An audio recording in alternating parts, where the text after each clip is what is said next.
Yo, welcome to Steve Knows. I want to talk about my EGX experience where I got to play Final Fantasy VII, Avengers, Iron Man VR, Streets of Rage 4, Call of Duty, Dragon Ball Kakarot, Luigi's Mansion, just a ton of great games. And I also got to go on stage for a BeatSaber competition that I won. Oh, that was a great time. So stick around, hear my thoughts on all of these games I got to play with some gameplay to boot as well. Kenny!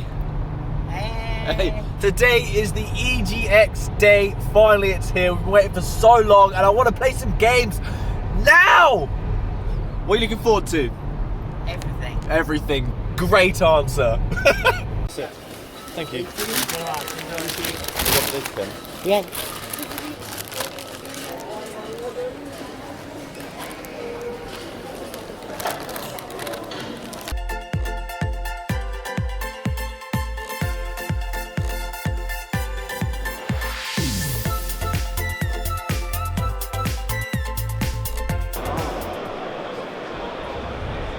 It's a bit of a queue. Luckily it's a Friday, so no one's here.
Cyberpunk 2077, a big one. This one, they took us into a room and we weren't allowed to film or audio record any of the footage that was played, but they showed us like a 40-minute non-stop series of gameplay with someone just on the stage playing while there was some sort of narrative going on. And what they showed us during this was the huge scale of this game. What they showed us was that you went to go see one of the gang leaders of the animal gang leader, and what he did was he uploaded a link which you have in your arm that links to your neural network, which means if someone gets hold of it, they can upload viruses, they can control you, they can add monitoring wear, because in this kind of dystopia, you're a mix between machine and human. So on top of that, as we were exploring the city on a motorbike, I may add, which was pretty amazing, they showed us that when you're interacting with dialogue with other characters, depending on the backstory that you chose on your character, because there is a ton of customization on your character, from your hair, your skin type, your scars, your backstory, depending on your backstory as the character that you chose, you have different dialogue options as you're speaking to different characters, which can change the way the game turns out. So you have choices here, so everyone's gameplay or experience on this game is going to be slightly different, which is it's pretty impressive to do that in a game. There was a Netrunner and a strong solo, I think it was. I can't quite remember off the top of my head. And the Netrunner was more skilled in hacking people. So what you do is you'd have your nanowire, which you can throw at people, attach to them, and that'll start hacking them so you can get them to explode on impact or something. As a Netrunner, you're more highly skilled in the hacking and stealthy approach of things. So you'd be hacking into different elements of the building to set traps, to distract people, and take a more stealthy approach in your missions. As the strong solo, that's kind of when you'll go running in, punching people, guns blazing, taking out the enemies with a bit more Terminator approach. The skill tree that you might have seen, because there was some exclusive footage they uploaded online, huge. There is so many skills that you can add. There were like 8 on one side, 8 on another, which all branched off. The tree is massive, so there's plenty of progression in this. The game looked amazing. The sheer scale of it, the fact that every character, no matter how menial they were, had a personality, had something that they invested into this world. It wasn't just non-playable characters and rooms that you're walking into. It really was a world that they have created. You're going to spend hours in.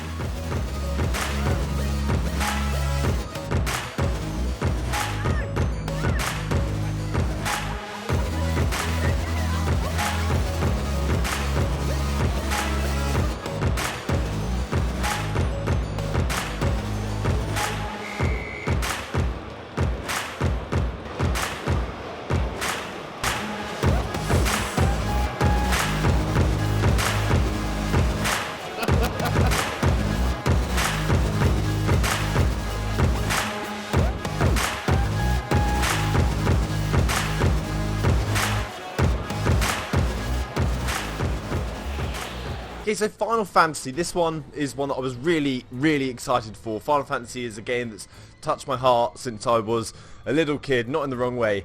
And so now when I heard about the remake, I just over the moon. This is one of the must-have games for me, personally, me going to EGX. So once they set us down, we got to play a demo of Midgar at the very beginning when they're trying to take out one of the nuclear reactors that are in Midgar by setting a bomb on it. So you and Barrett are making your way down through all of these stairs to try and find the core of the reactor to place your bomb.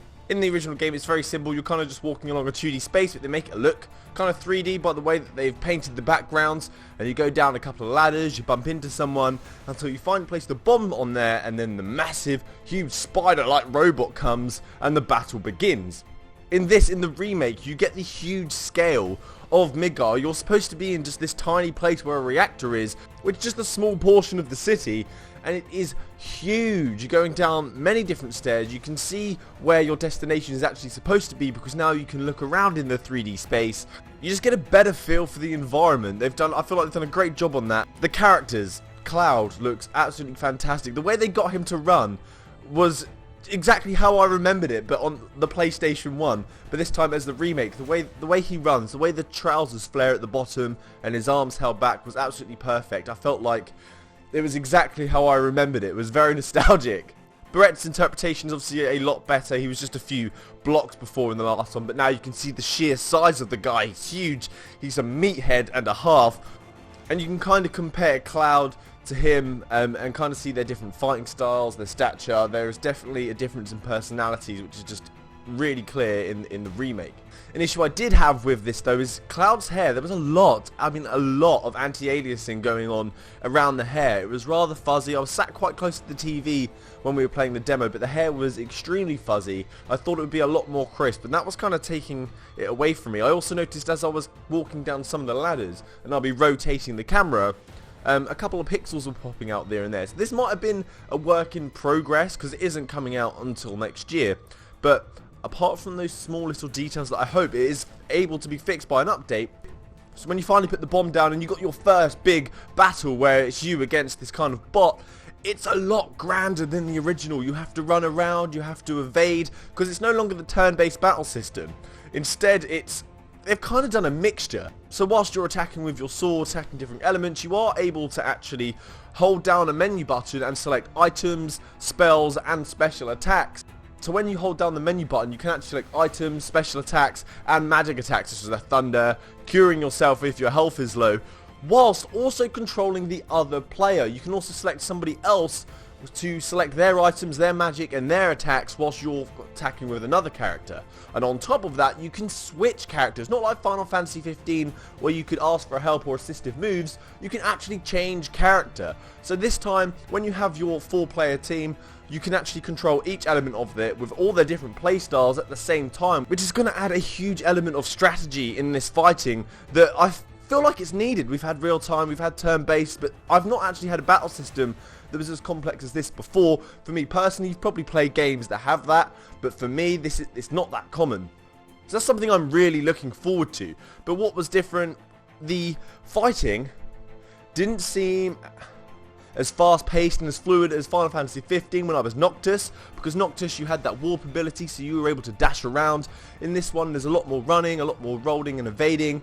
I'm not sure if those sort of skills are going to come later, but it is a different game. I was just, because Final Fantasy 15 was the last one I played, I was kind of expecting some more similarities to the gameplay, which there was, but there just wasn't that kind of fast-paced warping that I was expecting. Oh, but the game is so much fun. During the battle with the spider, that amazing battle music came back and it just flooded me with nostalgia. It was amazing. I was jumping up and down in my seat. I was so excited.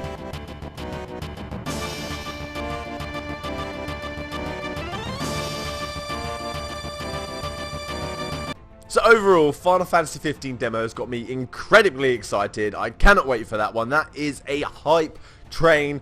Yes, bring me some Cloud.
what are you looking for when you're being a character? Whether they're a villain, whether they're a potential Avenger, what are you looking for to know that they will work in this game? Well, really, it comes back to that beginning question of why do we have that character in there, right? Taskmaster is a great foil for Widow.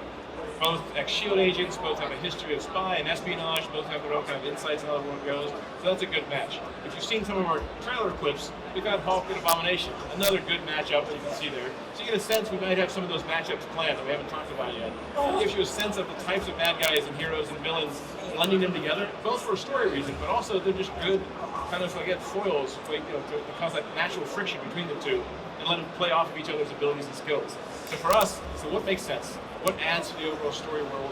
What actually makes sense in the context of AIM, right? Advanced Idea Mechanics being the bad guys, saying who would they have and how would they use these characters in their world, and what would that mean if the world changed under AIM's control 5 years after A-Day? So for us, we kind of started here at A-Day, and then said 5 years later, what happens? How does the world grow? How do these characters fit into it?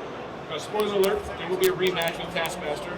Someone else. Okay, that's good to know. And looking at that, he will be geared up. He will power up, so you have to be geared up and powered up. So it's one of those leapfroggings of these characters will evolve with you, and you need to fight them at their level later on. So how does it feel? Because obviously, we're sitting here, we're watching this footage, and it's been a lot longer for you than it has. It felt like a very long wait for us. But obviously, for you guys, this has been years. So how does it feel to finally have it out there and be showing the world your Avengers? I mean, as you can tell by the smile, I couldn't be happier. At the end of the, we weren't sure we could keep Kamala a secret this long. So we would have finally talk about that. We would say, no, there's a sixth playable character. Here's what she looks like. And I mean, just getting that out there and being able to tell this entire story now as a... Another big one for me was the Iron Man VR experience. This is something I was excited for a long time, and I thought this was going to be coming out in February. But when I brought this up at the PlayStation VR stall, they said no release date yet. I'm not sure if the employee just didn't know what they were talking about, or if there'd been a change from that later date. This one, if you're looking for Iron Man footage, you probably have already seen, but this, you were over the ocean to start off with, and it was showing you the mechanics of you flying. So you start off in the ocean, you put your arms behind you, kind of like a duck down pose, like squatting, so the blasters are going behind you, which shoot you forward. And you can go down across the water if you wanted, and you start hearing the waves going where you're so close. That was amazing. Descending, ascending, it was a great experience. It made me feel like Iron Man. But so once you go forward, all the credits start rolling, like Iron Man VR, Marvel Studios Entertainment, Sony Entertainment, and then here you'll learn to fly a lot better, you'll learn to use your blasters, and you'll learn some special punch ability. But the first one here is the better control of your blasters, because I can see if people aren't used to virtual reality or kind of how Iron Man flies in general, they're going to have a little bit of difficulty with this. So with both hands, if you hold them up, it can descend you down, you go straight up, to the side of one hand, just kind of spins you around. So you'll have to kind of learn how to use them independently so you can attack and fly, which is where the sense of being Iron Man comes in. I really did enjoy this one. So you do a time trial and you start flying through holes in cliffs at high speed around this cove. And once that's done, you start getting drones coming out, and this is where you use your blaster, and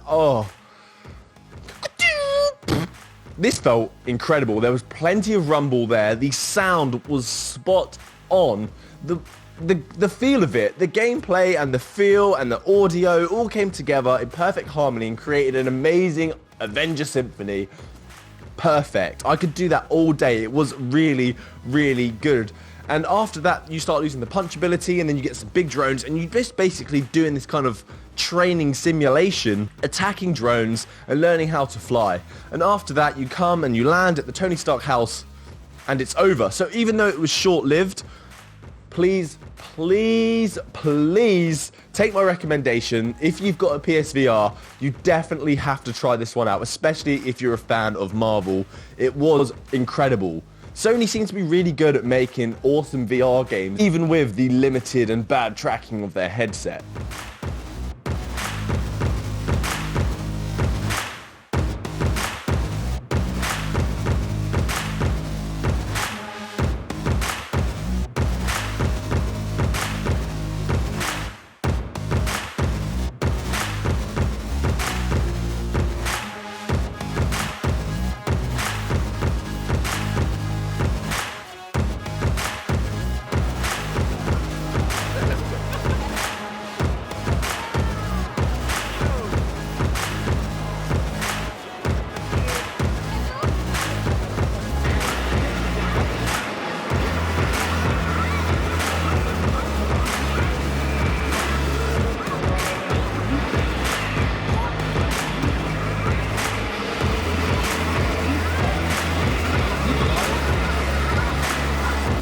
Okay, Streets of Rage 4. For those nostalgic gamers, this is a huge game that we hadn't heard much about for so long. They showed us a trailer, a teaser trailer in fact, and we hadn't heard much since until all these gaming expos had come up and we got a bit more footage. But I finally got to sit down and try the game, and I've got to say, if the graphics weren't as smooth as they weren't as amazingly drawn as they were, and they were pixelated like the Streets of Rage 1, 2, and 3, you would not know the difference. They have done such a great job at keeping this game the same.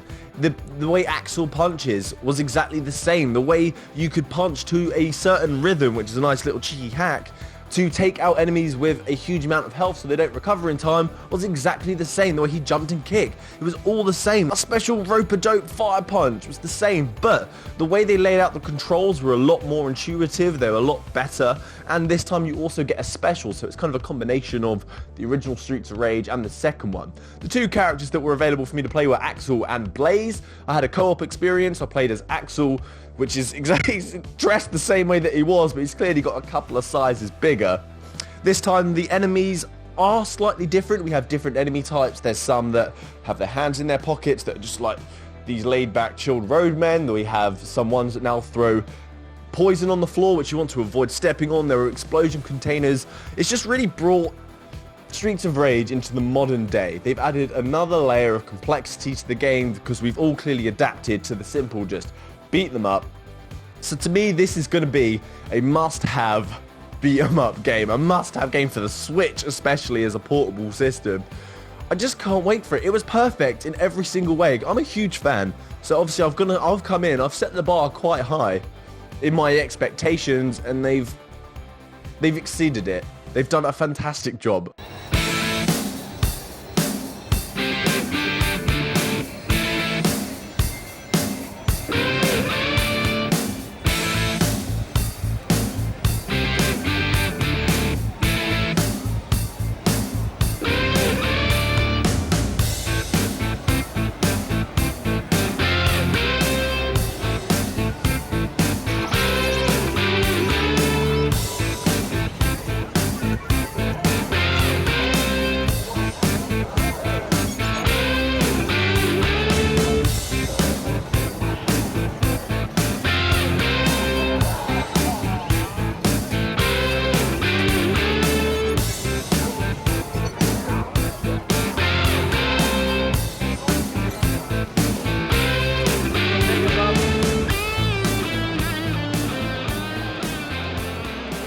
I also tried Call of Duty. They put us in a room, and in this room there were two teams. The room was split into two. They put us in this map, this local multiplayer map, where we were to battle it out to see who wins. Classic online Call of Duty. And the first thing I notice is the setup of it.